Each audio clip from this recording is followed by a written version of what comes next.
Okay, good. Thank you. Well, thanks very much for inviting me. It's a pleasure to be virtually in Costa Rica, and I'm sure it'd be a much greater pleasure to be actually in Costa Rica. So I'll just say a little bit about how I'm understanding the title of this this talk. Ambivalence is, roughly speaking, being pulled in opposite directions by different values. And probably the best known version of this is in moral dilemmas, when, for example, we have conflicting duties, so that whatever we do will violate one of our duties. And this goes back to the famous example given by Jean-Paul Sartre of the young man who feels he has a duty to join the resistance against the German occupiers, but also feels he has a duty to look after his aging mother, and those duties are not compatible. If he carries out one, he will fail in the other. But I'm going to be interested in cases which are not moral, although they still are in some way normative, in epistemology as well. And I'm going to be arguing that these kind of epistemic dilemmas of a sort can arise, and also that when we fail to recognize their presence, and the way in which they're, as it were, coloring our judgments, it can cause confused theorizing. To begin with, I'm just going to put, as it were, an example on the table to consider. So the example I want you to imagine is that of a competent mathematician who has just proved a surprising new theorem. And she shows her proof to several distinguished senior colleagues who all tell her that the proof involves a subtle fallacy, that it does not work. And when they explain what the fallacy is supposed to be, she can't quite follow their explanations of her mistake. And in fact, the only mistake is in their objections, which is concealed by the kind of sophisticated bluster that they use in giving their pseudo explanations of what's wrong with her proof. But the proof is actually perfectly valid by the standards of mathematical proof. And I leave it to you to decide what the motivations of these mathematicians are, whether they are themselves confused or whether they're hoaxing her, or they for some other reason, they don't want her career to advance, whatever it is. You can fill in that bit of the story for yourself. And so one question is she in a position to know that her result is correct? What is she justified in believing? I'm not going to assume that as it were, I've given you completely sufficient information to determine the answer to these questions, because you know, it might to some extent depend on how complicated the proof is, and just how expert the senior colleagues are, and all sorts of things like that. So as it were, there are many different flavors of this example, which may be significantly different. But I do want, on the one hand, that the proof is valid, and on the other hand, that these senior colleagues have considerable credibility in virtue of their track records and their relevant expertise and so on. And it's certainly not, as it were, just trivially obvious that they're talking nonsense or something like that. So when the mathematician is thinking about what to think about this case, she is likely to feel ambivalent. Again, of course, exactly how she feels will also depend on what kind of person she is. But there are two opposite pressures that are pulling her in different directions, and so the mathematician feels ambivalent, but also we as epistemologists may feel ambivalent about this case. I don't know that everybody feels ambivalent, but I as it were, I want you to construct the case in such a way that there is a strong pull on each side. And as it were, as epistemologists, we feel ambivalent on behalf of the mathematician. Of course, our situation is in some ways different from hers, in part because it's simply, as I've stipulated the example, it's just a condition of the example that the proof is in fact valid. And so we don't need to feel any doubt on that score. But of course, we can still appreciate that the mathematician herself isn't in a position to rely on the stipulation about the example. I mean, that's, as it were, just a condition of the fiction, if you like. And so, as we can appreciate on her behalf that it's not a trivial issue. And I mean, as it were, to put the conflict as in a fairly strong way, I mean, if she believes that her proof is valid, she's disrespecting the evidence of her colleagues' testimony. And as I say, I want you to imagine the example in such a way that her colleagues' testimony carries considerable weight. But on the other hand, if she believes that her proof is invalid, then she disrespects the evidence of the proof itself, as well the intrinsic structure of the proof, which is in fact valid. So, I mean, you might think that, as it were, she could slip between the horns of that dilemma by being agnostic, by not forming a belief either way. But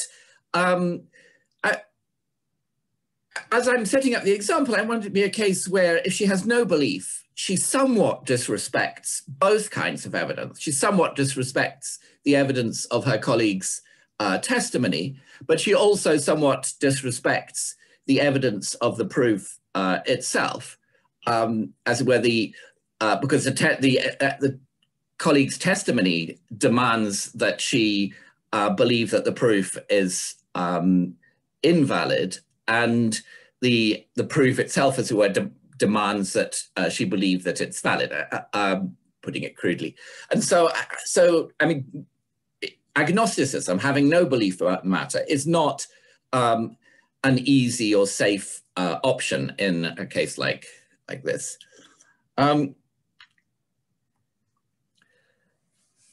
So So that's, I'm not, as it was, so much concerned with resolving the dilemma any more than, as it was, Sartre was concerned with deciding whether this young man should join the resistance or look after his aging mother. But I think the dilemma is interesting in its own right. One way in which it resembles moral dilemmas is that it's a dilemma for an agent who's responsible, self-conscious, language using, and she's actually reflecting on the issues, and she's deliberately managing her own cognitive projects. And so, as it were, it presents itself in a very conscious way as a question, what should I believe? What should I do about this conflict? And of course, a great deal of epistemology is about just such reflective agents. And so we could think through the example in that light. And of course, that's a case which brings our perspective as epistemologists and the perspective of the mathematician herself, as it were, who's thinking about the epistemology of her current situation. That brings those two perspectives close together, although it doesn't quite make them identical. But I think it's also important to remember that knowledge and belief are not confined to reflective agents of this kind. I mean, young children and many non-human animals have knowledge of their environment, and as well as knowledge, they have true and false beliefs about their environment. And in fact, for many animals, it's a matter of life and death to have such knowledge. I mean, if you're a predator, a leopard, for example, then you need to know where your prey is, where the impalas are. And if you're the prey, the impalas, you need to know where the leopard is. And if you're ignorant of those things, the result can easily be death. So I'm not thinking of knowledge and belief as some highly intellectual states, although of course in particular cases they may be very intellectual states, as in the case of our mathematician, but they're much more widespread than that. And in my view, epistemology does better to start with such non-reflective creatures because they're cognitively much simpler. And so it's, in some ways, it's less confusing to theorize about them because there are fewer different levels to consider. And we're less tempted by the dangers of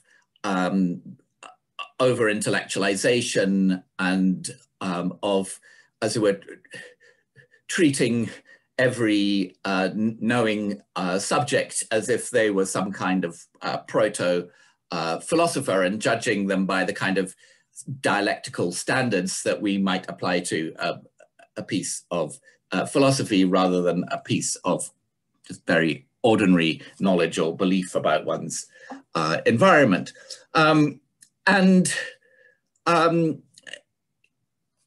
It also seems actually quite plausible, in fact, almost inevitable, that in some way, human knowledge and belief is built on top of, as were the more primitive kinds that, I should have said human and adult knowledge and belief, built on the more primitive kinds that we find amongst non-human animals and young children. So that, as it were, in our knowledge and belief, we never, as it were, completely transcend our status as simply intelligent animals.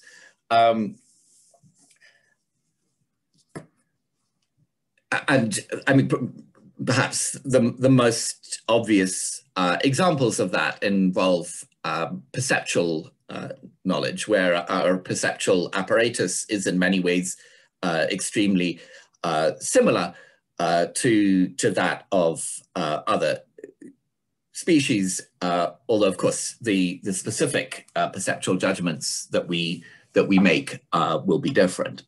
I guess the disadvantage of starting with cases like young children and non-human animals is that, as it were, we have less knowledge of those cases from the inside, but that also may be not simply a disadvantage, but in some ways an advantage as well, because we won't be, so we're overwhelmed by introspective impressions of what cognition involves. So following the methodology of, as it were, starting with relatively simple cases of cognition, the question I want to pursue for a while is whether epistemological ambivalence can arise for these non-reflective creatures. So in cases very different from that of our mathematician. And so we're talking about creatures who can be uncertain. I mean, you can sometimes observe uncertainty in cats and dogs and so on, but presumably they can't reflect on their uncertainty. But as epistemologists, we can reflect on their uncertainty. Now, of course, when we start thinking about ambivalence as something like an epistemic analog of moral dilemmas, then we're going to think of it in highly normative terms. We're going to ask, what is the agent justified in believing? What ought the agent to believe? And these might seem like the kind of questions that really only arise for responsible agents. And so, as well, we might be tempted to think that these kind of epistemic dilemmas could only arise at the more sophisticated level, where we are dealing with responsible, reflective agents. And so there's an initial puzzle, if we start from the case of moral dilemmas, about how ambivalence can arise in these simpler cases. But I think we should do better not to take a moral normativity as were the paradigm that we use for thinking about these examples, but a kind of normativity which is relevant to very simple creatures, and that is some sort of functional normativity. So we can say that something is wrong with a heart which can't pump blood. Something is wrong with a spider's web which can't catch flies. So, as it were, because the function of the heart, in some sense, is to pump blood, and so it's something is wrong with a heart which can't fulfill its function, and likewise with a spider's web. And what I want to suggest is that something is wrong with a belief which can't provide information on which to act.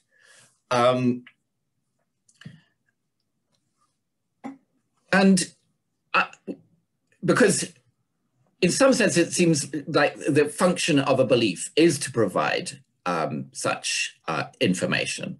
That, as it were, that's the point of having a mind, is to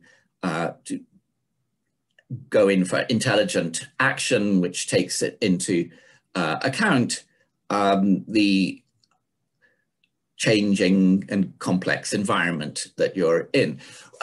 One thing I should say about the notion of functionality that I'm using, I'm not going to give this very much analysis. Of course, with examples like hearts and spiders' webs, it's quite plausible to think of the relevant kind of functionality as having to do with evolutionary history, but I don't want to assume anything quite as specific as that, because I don't want to rule out the possibility that, as for example, someone could build a sufficiently intelligent robot that it counts as having knowledge and belief, and there the functionality would be of a somewhat different kind. So I'm, for present purposes, I'm going to leave this notion of functionality in a fairly programmatic state. Now, I mean, I said something's wrong with a belief which can't provide information on which to act, but obviously information here doesn't just mean random propositions, since having a random proposition generator would not serve the function of belief. If it just came up with, as it would, if it just had a whole pile of propositions and it picked one at random and gave it to you to act on, that would not be what you needed. That certainly wouldn't be of much evolutionary value if that's what you had. In fact, I mean, if you think about it in evolutionary terms, but also if you think about it in terms of doing something like designing a robot, when we're talking about information on which to act, it needs to be something much more like knowledge than like belief. That the point of having a mind is not simply to act on whatever old beliefs you happen to have. It's to act on your knowledge of the environment. And so the hypothesis that I'm sympathetic to is that a belief which does not amount to knowledge is defective, and a belief which does amount to knowledge is non-defective in this kind of functional sense. So as it were, that's what a belief should be in some way, and applying that norm even to very simple creatures does not seem to involve some over-intellectualization of them. I mean, if the leopard or the impalas, if they're acting on beliefs which are false or true but only luckily so, there's something wrong with those beliefs. Which doesn't, as it were, require one to think of these animals as proto-philosophers or anything like that. Now, I'll just briefly consider a couple of objections which might occur to what I've been saying about the norm for belief. And so one objection is that false beliefs can be beneficial, but but they're still not knowledge. And so the idea is, well, if they're beneficial, then they're not defective. And one example which is sometimes given is that overestimating yourself may give you the self-confidence to succeed in a task. But I'm assuming that although you succeed, it's still a genuine overestimate of your own capacity. And of course, it's true that false beliefs sometimes do confer benefits. I mean, I think it would be hard to deny that. But I think that objection doesn't really engage with the notion of a function at the right sort of level. So being beneficial is not a function in the relevant sense. Otherwise, presumably all organs would have the same function. I mean, as where they would all just have the function of benefiting the agent. And if we can't distinguish between different organs in terms of their function, then functional thinking is not going to be of very much use. So something like being beneficial is just too general to be the function of belief. But something like boosting self-confidence is too specific to be the function of belief, because it's irrelevant to most beliefs. And I mean, what we're looking for is a function at the level of, as it were, belief in general, and being knowledge seems to have just about the right level of generality to be the function of belief. It's not too general and it's not too specific.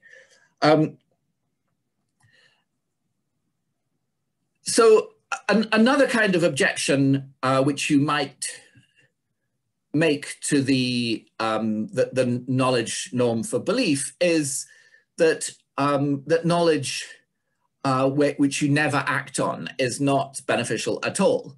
I mean, the supposed function of belief was to provide knowledge to act on, but then what if you never do act on that knowledge? I think that objection just doesn't engage with the notion of function in an appropriate way. So what seems plausible is that the function of belief is to provide knowledge for you to act on if you need it. And so, I mean, we might compare it with a type of antibody in your blood, which will protect you against a specific type of lethal pathogen. So that type of pathogen may be so rare that you never encounter it. But that doesn't mean that those antibodies were defective. I mean, they were there for you if you needed them. I think this is related to the way that that so many animals and, of course, children are curious in a fairly sort of open-ended way. They just like gathering knowledge about their environment, finding out what's going on, sort of nosing around anything that's a bit unusual, and so on. And it's not because they always have some, as it were, specific use to make of this knowledge. It's just good to be knowledgeable about your environment in a fairly general way, because you never know what knowledge is going to come in handy. And so the idea that some of the stuff that we know never, in fact, answers any particular need that we have for it is not a good objection to the knowledge norm for belief. So that's a norm for, as it were, particular beliefs. And of course, one observation to make is that a norm for individual beliefs is vacuously satisfied if there's no belief, because then there's nothing to be defective. And I think that's the attraction of agnosticism, and indeed of the kinds of skepticism that lead to agnosticism, if you can really manage to live your skepticism. I mean, the idea is that forming a belief is there's always this risk, and so you can avoid having these defective beliefs just by being agnostic about everything, by refusing to form beliefs, by suspending judgment. So, of course, one effect of this is that just having a norm for specific beliefs doesn't, in the sense of a standard for non-defectiveness in beliefs, it can't generate dilemmas of the kind illustrated at the beginning, because agnosticism always provides an escape.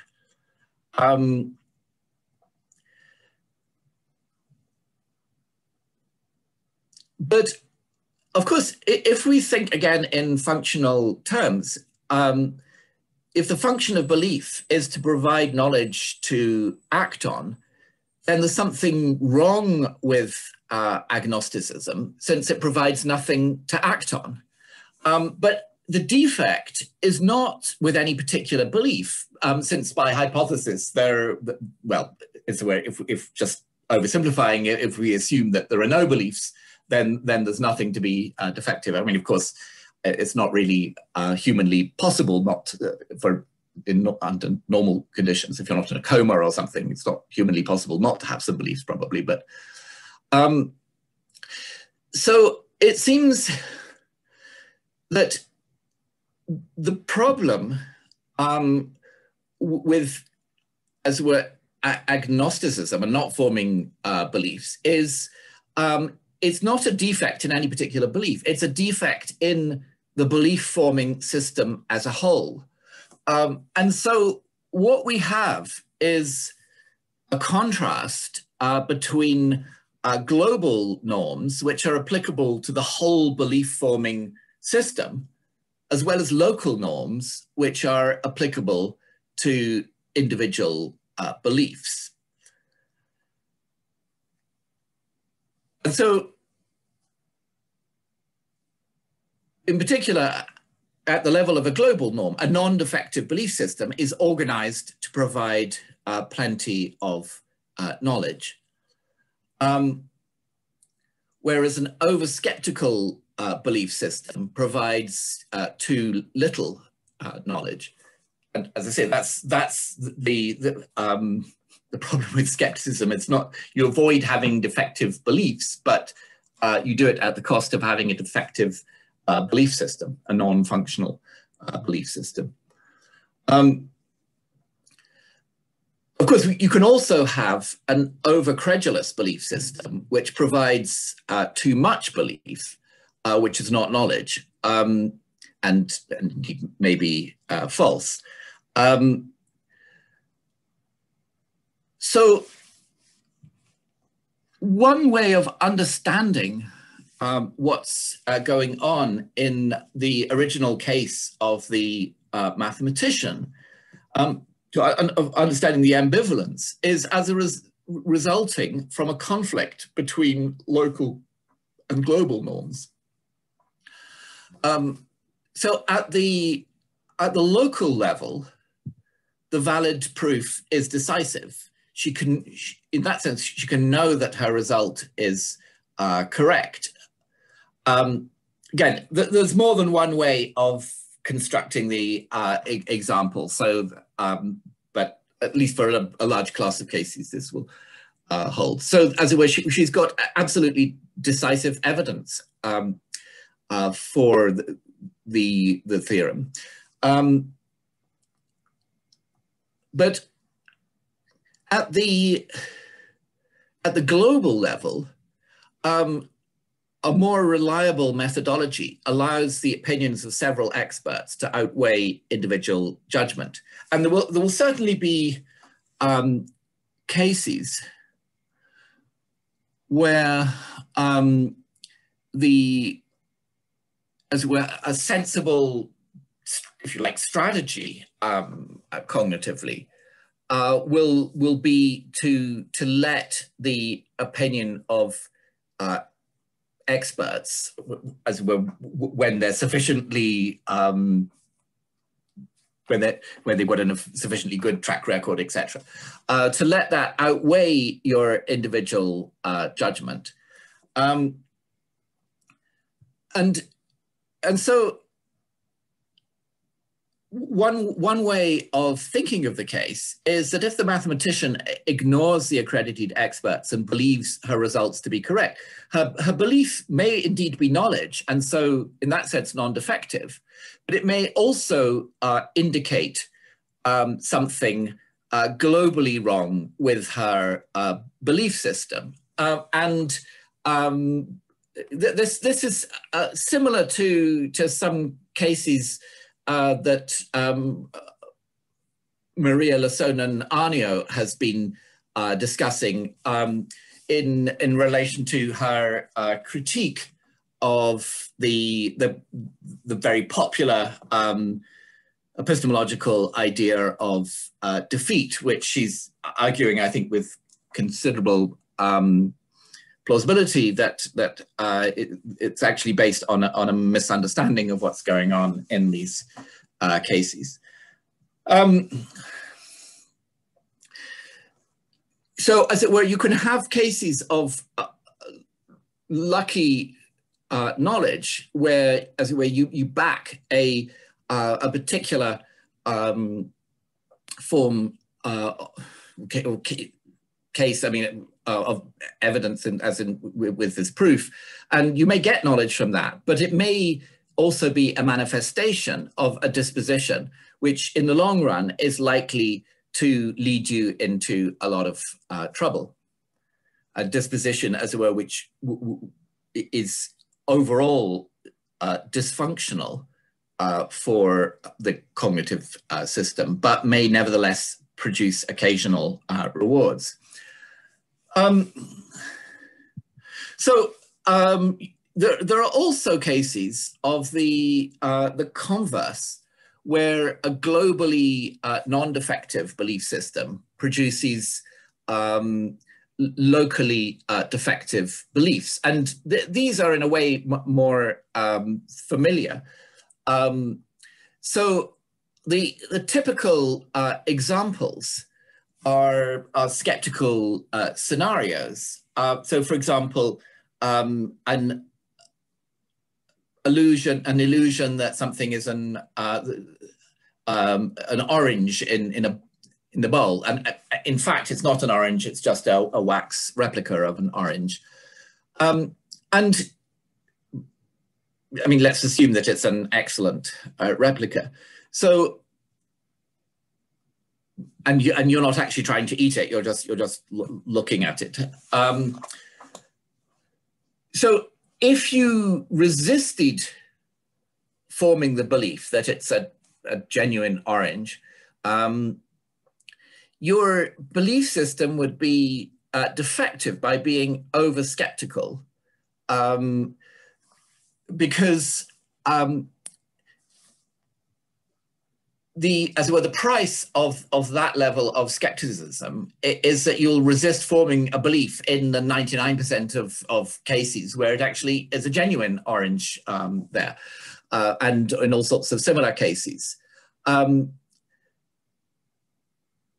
So the non-defective belief system will lead you to form beliefs in such a case.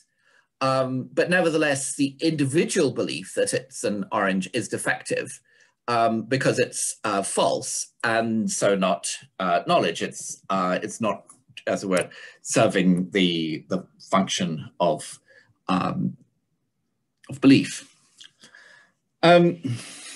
So that we've got these conflicts between local and global norms are both way runs. We can have local defectiveness with global non-defectiveness and global defectiveness with local non-defectiveness. So if we fail to distinguish global from local norms and operate with a single normative standard, which we might call, for example, justification, our account will be confused and we'll fail to understand the nature of our ambivalence in such cases, because we'll be missing the structure of them. We'll be missing the way in which there are the local and the global norms are pulling in different directions. And so I want to say a bit about how this sort of distinction applies to the case of rationality. So one way in which we speak of rational beliefs is as beliefs that are adequately supported by evidence. And I'm taking that as a local norm. Of course, adequately supported by evidence. I'm not, for the moment, I'm not going to talk about whether that amounts to knowledge or whether it's some lower standard. But even if it's a lower standard, it's still a local norm, because it has to do with the, as it were, specific relation between the content of one particular belief and the content of your evidence at the relevant time. And so, as it were, where there's some kind of appropriate match, we might speak of rational beliefs. We also speak of rational agents. So notice now that the term rational is being transferred from the beliefs to the agents who have the beliefs. But if we're going to talk about rational agents, then presumably the way they're related, what we might think to the rationality of beliefs, is that that rational agents are those whose beliefs and actions tend to be adequately supported by evidence.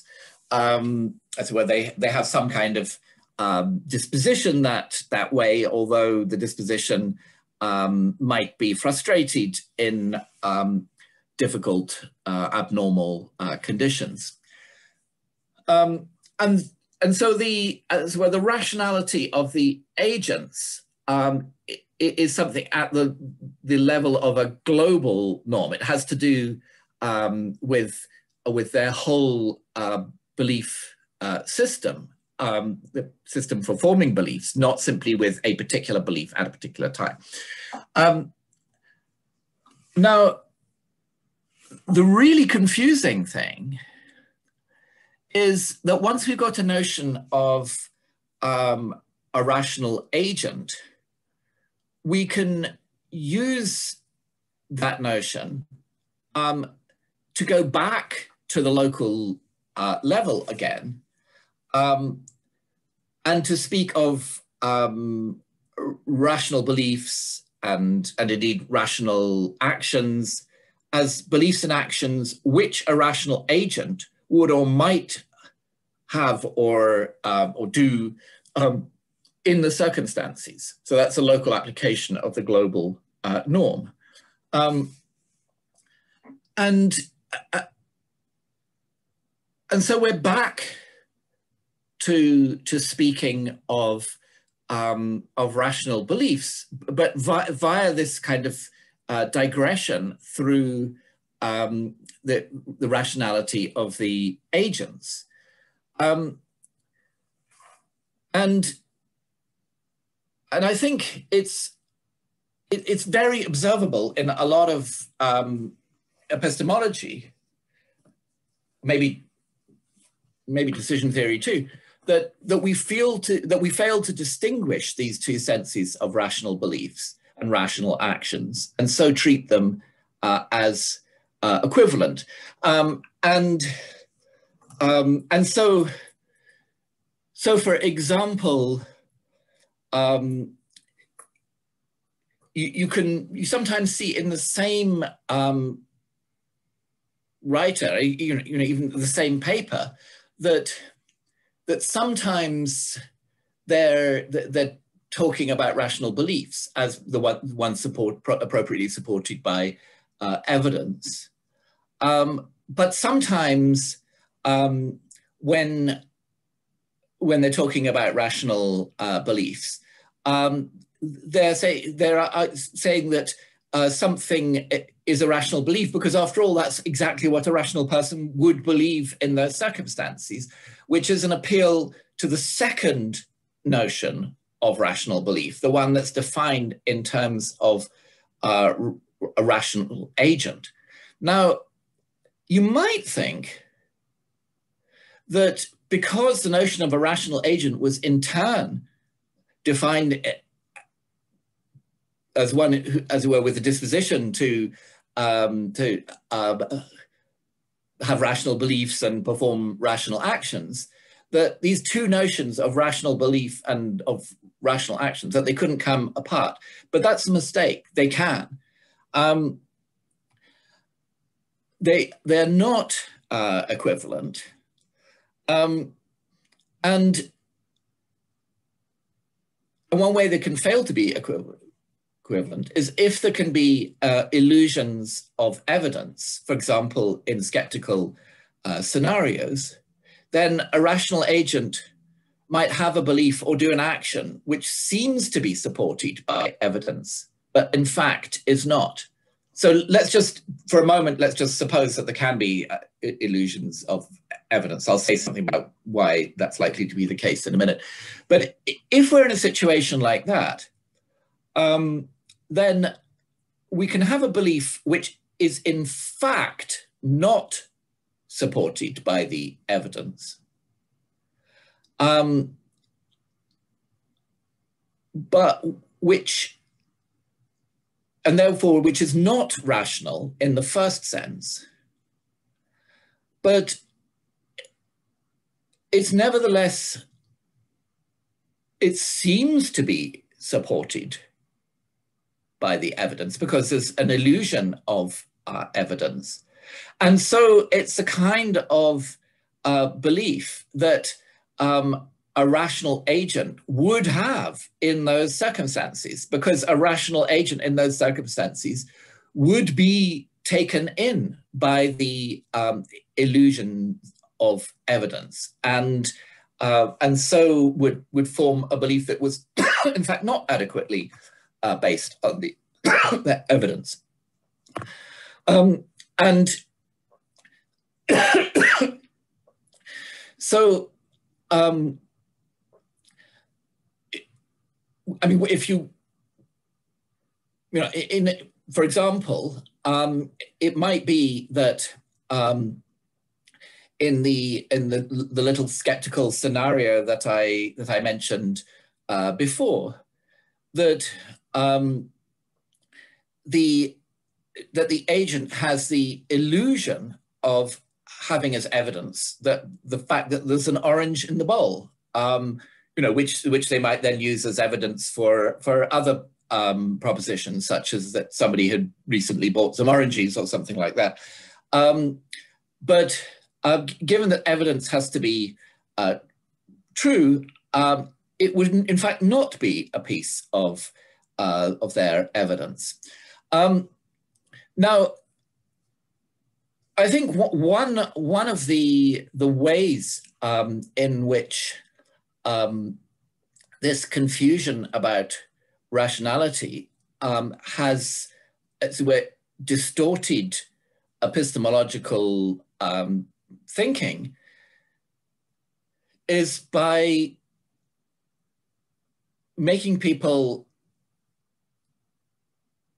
suppose that there can't really be illusions of evidence. And as we're, if they're assuming that implicitly that these two senses of rational belief are equivalent, simply by not distinguishing them, then given that they come apart if there are illusions of evidence, it's putting pressure on people to think that they just can't be illusions of evidence. And so that pressures people into trying to conceive of evidence in such a way that there could not be illusions of evidence. And that's why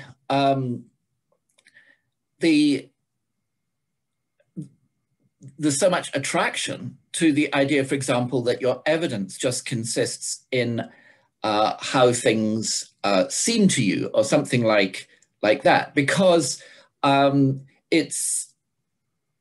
we can at least, as we piously hope, that how things seem to you is not itself subject to illusions. Whereas if we thought of evidence in the normal kind of way, such as you find in, for example, in natural science, where evidence consists of facts about the world. I mean, for example, facts about how many rats in the experiment died, or whether there's an orange in a bowl or whatever, it's quite clear that there can be illusions of evidence. But of course, there are lots of reasons for thinking that there can be illusions of evidence, even if you treat evidence as simply consisting in the appearances, the present appearances to the subject. I mean, I would, by the way, say, if you really think of evidence as present appearances to the subject, that so radically impoverishes our stock of evidence that there's very little that that we're entitled to believe on the basis of evidence of that kind. But in any case, we can be under illusions, even about how things, for example, perceptually appear, so that we might, we might be under an illusion that,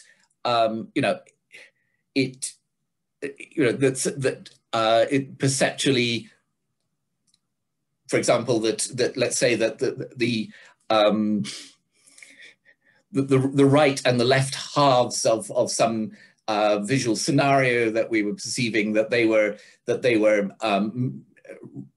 mirror images of each other or something like that. We might have the illusion that the left, as it were, the appearance of the left half and the appearance of the right half were symmetrical, when in fact it was just because somebody had told us that they were going to be symmetrical that we would mistake that, and it might be very hard to actually to know what your evidence is once you start thinking about appearances in a fine-grained, careful way. So my